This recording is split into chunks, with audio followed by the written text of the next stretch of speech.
Hello, everybody. My name is Nate the Effing Great, and I am here on YouTube this time around. And I am here to talk a little bit about, uh, well, I'll just get right into it.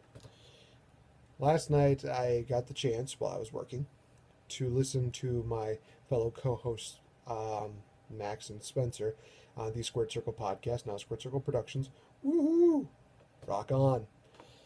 And I had to hear a lot of what they had to say. I was very disappointed, to be honest, because I think that they kind of pointed more at the downs of Raw and of what's going on, and understandably so. And let me just also say that for a lot of people that may have listened to that podcast, they need to remember they're not downing America. They're not saying we hate America, blah blah blah blah blah. America doesn't deserve to win. No, they're not saying that. They're just saying that the way that it was booked, the tag team match, which I'll talk about in a minute, wasn't really as thought out, I guess, is what they had hoped. So if you want to take a chance, go check out the podcast, hear what they have to say. I'm going to be a little more of the, you know, guy who brings out the positives. They bring up the negatives, I'll bring up the positives. So talking about Monday Night Raw, first off, starting off with Lillian Garcia singing the national anthem, perfect 10 every time. No complaints about that at all. Uh, they did the whole food fight deal, which it's they're all family. It's America. It's what you would expect. Come on, guys. Let's face it. It's something that isn't new at this point. Now we go into a United States Championship matchup between Titus O'Neil and Rusev, and honestly, it was a pretty good matchup to say the least. And I think the crowd got into it. Um, I thought that this was one of Titus O'Neil's better matches that he's had against Rusev, especially. I think this was kind of the plan of where they were going, was that they were going to have Titus O'Neil challenge for the title all the way up until July 4th. So I guess that was kind of what they were hoping for. Now, as far as how the outcome went, I'm fine with it. I mean, Rusev needs to get back on to being a dominant force. He needs to get back on being a big time main event player, and he's got it in him. He really does. He just needs the right booking. And again, I'm not complaining about this at all because Titus O'Neil, people have been wanting him to have a singles run for a long, long time. He's finally getting it, and now people are complaining. It's like, come on. It's different. It's fine. I'm okay with Titus O'Neil challenging for the U.S. title. Do I think he is very good? Oh, I'm not saying he's bad, but he's not exactly like a Bret Hart or something like that. He's trying his best. He just needs to find the right opponent, and a lot of people they don't mesh well together. You need to remember that. There's a lot of people that say like, "Oh, these guys are amazing. They have great matches together," and then there's some that just don't work together, and that's what WWE is trying to figure out right now. Nobody's going to always be like a Dean Ambrose and Seth Rollins, or a Bret Hart and a Shawn Michaels, or a Stone Cold Steve Austin and a Rock. You got to give it time. It's going to happen sooner or later. We're going to find that next breakout feud. Okay? The whole deal with the Bullet Club and John Cena, I'm going to continue to call it the Bullet Club. Just the club makes it sound really generic, really dumb. I digress. But honestly, how they built it up again, and they even brought out that new hashtag beat up John Cena. Hey, it's okay with that, and I'm slowly starting to come around to Cena. It's taking a little while though, but honestly, right now he's at a great spot. He's helping AJ become better. He's helping the Gallows and Anderson become better. He really is. And now they have a six-man tag team matchup between Enzo, Cass, and Cena versus the Club at Battleground. Great. I have no complaints about that. And their complaint, my fellow co-host said that it was probably going to be the start of the card. No, no, no, no, no, no, no. With the way that they've been building this up, it is not going to kick off Battleground. If anything, I think that this next matchup, the Natalia versus Becky Lynch, which has been announced, is probably going to kick off the Battleground card. I'm okay with that. And I think that the way they're kind of, working around with Becky Lynch and with Natalia, I think that the way Natalia turned was kind of weird in a way. But I think that Becky Lynch and Natalya are going to put on a great matchup. And hey, women's wrestling forever. So go from that to another positive. Sasha and Charlotte had a knockdown, drag about, great promo. Oh my gosh, this was amazing, you guys. Charlotte talking about how it's going to be 1 year ago next week that they debuted on Raw, and how she thinks that she is the boss.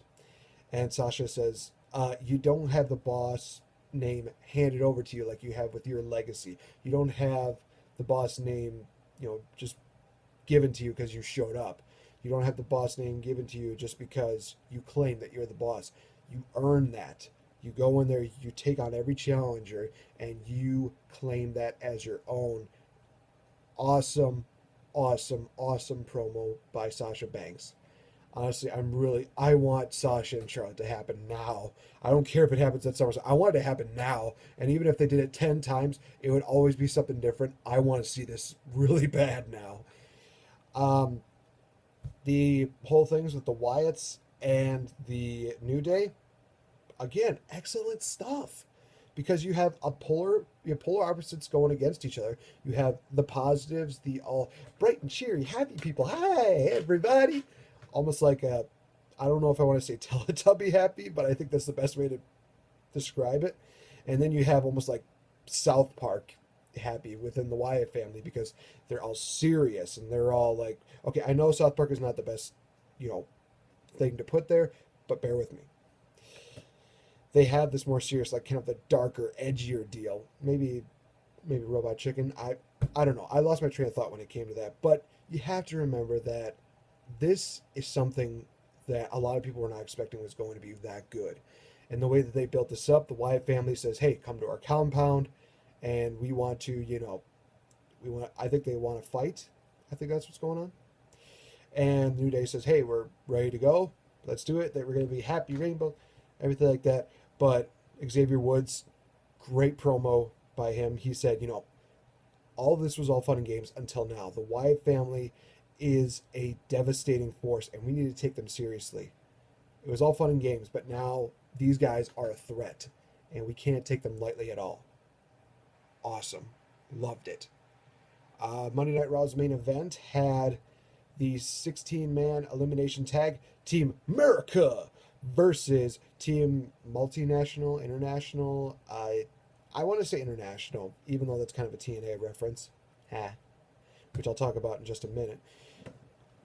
It was honestly a great matchup, and the best thing that came out of this was that you had Zack Ryder have not one, not two, but 3 pinfalls in this matchup. Holy cow! You had him beat, among them, Antonio Cesaro and Sheamus to win. This is awesome. And you know something, guys? This was kind of one of those things where a lot of people said, well, it should have been more heavily towards Team International because they have all these talented guys. They have Jericho, they have Del Rio, they have Sami Zayn, they have Kevin Owens, they have, everybody here. And blah, blah, blah, blah. I want to say also this, that Spencer said that Kane was from Death Valley, which he thought was like in Spain or something like that. First of all, can I just quote the great Eli Drake and say, "Dummy, yeah, yeah," in which Death Valley is in Texas, and I think that Kane was from parts unknown. The fact that he's just saying like, "Oh well, Kane's he's from Spain, he's not an American," and blah blah blah. He's our champion. I'm ashamed. For the love of God, I need to get that belt off of him. At least you know what? Max is going to get it off of him at Battleground. I have faith in him. So, yeah, honestly, you guys, this was one of those matches where it proved that, no matter the odds, America is always going to fight to the bitter end. That's the point I was getting across from this. I don't think that that's what WWE was getting there, but I think that's how it goes. That's how I interpret this matchup, is that, no matter the odds, no matter the experience that, another country might have, we are going to fight to the bitter end because we have heart, we have courage, and we have passion, and we believe in that much of our country.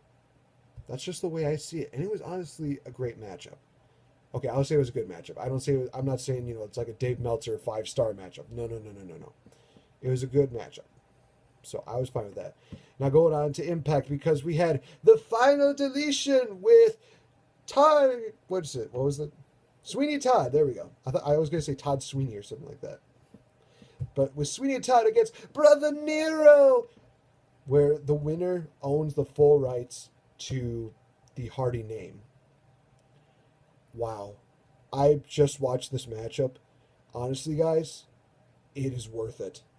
There's so much emotion. There's so much passion behind this. There's so much good storytelling in this matchup. And it looks like it's in a backyard deal. It basically was. It was basically in Matt Hardy's backyard. And it was awesome. They had a compelling story that was there. They had moves that were there. Everything that was there was amazing. Willow made an appearance. I'm okay with that. That was awesome. It was honestly amazing. In the end, we saw Matt Hardy pick up the victory, and Jeff Hardy will no longer be called Jeff Hardy, I guess, anymore. I guess he's going to go back to being Willow. I guess I'm okay with that. I'm not going to complain. This was a great match. Definitely get a chance to watch it, you guys. It is definitely shaping up to be good in Impact Wrestling. I'm looking forward to seeing what they do in the forthcoming weeks. I'm actually going to do a little bit of SmackDown spoilers, so for those of you that don't want to know, just, turn it off right now. Just don't even listen. SmackDown spoilers. Next week, we're going to see Zack Ryder challenge Rusev for the United States Championship. Fingers crossed. Please, Ryder. Please, Ryder. Please, Ryder. And let it be longer than a month or a week or a day. WWE, do not screw this up. Also, they've announced that who Brock Lesnar will fight at SummerSlam. It will be Mr. I hear voices in my head. They come to me. They understand. They talk to Randy Orton. And honestly, when I was going to work, I was thinking to myself, well, who could possibly face, Brock Lesnar at SummerSlam? The only two people that I think that would make sense would be either Randy Orton or Cesaro, because they're not in like any heavy storyline. And as soon as they announced Randy Orton, I'm like, oh, thank you. Let's just say that I almost had a wrestling orgasm. That was amazing. I was happy. So that is going to wrap it up.